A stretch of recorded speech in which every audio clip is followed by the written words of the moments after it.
BHK, 3 BHK, shops, restaurant, supermarket and commercial. Available for rent in Kolattur. Nearby Meridian Hospital, Kumaran Hospital, backside of Red Terry. Please contact 9034555554. நடிகை ராதிகா தன்னுடைய சின்னத்திரை அனுபவம் குறித்து நம்மிடம் பகிர்ந்துக்கிட்டாங்க. அது என்னன்னா, சின்னத்திரை குறித்து சொல்லிட்டே இருக்கலாம். இங்க உழைக்கிற மாதிரி யாராலையும் கடினமா உழைக்கவே முடியாது. பலர் சேர்ந்து பாடுபட்டு இந்த வேலையை செய்யணும்.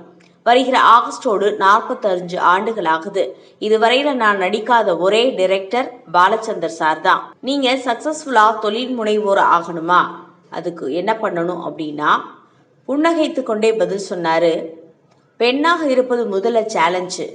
சிங்கிள் மேன் ஷோவாகத்தான் ஃபர்ஸ்ட் நான் ஆரம்பிச்சேன். அதுக்கப்புறம் நிறைய பேர் என்னை ஏமாத்துனாங்க. எங்களை சீரியஸாகவே எடுத்துக்க மாட்டாங்க. கேம் பிளான் வச்சுக்கணும். என்ன பிஸ்னஸ் பண்ணுறோம் அப்படின்றத ஃபர்ஸ்ட் நம்ம புரிஞ்சுக்கணும். என்னுடைய பிஸ்னஸை கார்பரேட் ஆக்கணும்னு முடிவு பண்ணி ராடான் ஸ்டார்ட் பண்ணினேன். கடுமையாக உழைச்சேன். ஸ்மார்ட் அண்ட் சேஃபாக இருக்கணும், அவ்வளவுதான். இங்கே புரிஞ்சுக்க யாரும் இல்லை, புரிய வைக்கவும் யாரும் இல்லை. ஒரு தடவை ராதாரவி கால் பண்ணி என்கிட்ட, இந்த ஆளு உன்னை ரொம்ப தப்பாக பேசுகிறாருன்னு சொன்னார். நடிகர் நடிகைகள் பற்றி பேச பழைய காலத்து பத்திரிகையாளர்கள்னு ஒரு 10 பேர் இருக்காங்க. அவங்க உட்கார்ந்துட்டு என்னமோ பக்கத்துல இருந்து டார்ச் அடிச்சு பார்த்த மாதிரி அவங்களுடைய பர்சனல் கேரக்டர் அண்ட் ஃபேமிலியை பத்தி ரொம்ப அவதூறா பேசுறாங்க. நாங்க சினிமாவில் நடிச்ச காலகட்டம் வேற, இன்னைக்கு இருக்கிற காலகட்டம் வேற. இந்த புழுக்கள் எங்களை பற்றி, எங்க குடும்பத்தை பற்றி அவதூறாக பேசி அதுல வர்ற பணத்துல அவங்க பிள்ளைங்களை படிக்க வச்சு சாப்பிட்டுக்கிட்டு இருக்காங்க. இண்டஸ்ட்ரியில எல்லாரும் ஒன்றிணைஞ்சு இந்த நெகட்டிவிட்டியை தடுக்கணும். இது காலத்தின் கட்டாயம்.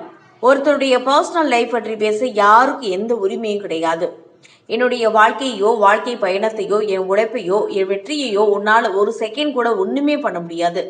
நாங்க எல்லாம் கஷ்டப்பட்டு உழைச்சு வந்தவங்க. எங்க மனித நேயத்தை எங்களுடைய முட்டாள்தனமா நினைக்க கூடாது அப்படின்னு தன்னுடைய ஆதங்கத்தை நடிகை ராதிகா வெளிப்படுத்தியிருக்காங்க. இதை பத்தின உங்க கருத்தை பதிவு பண்ணுங்க.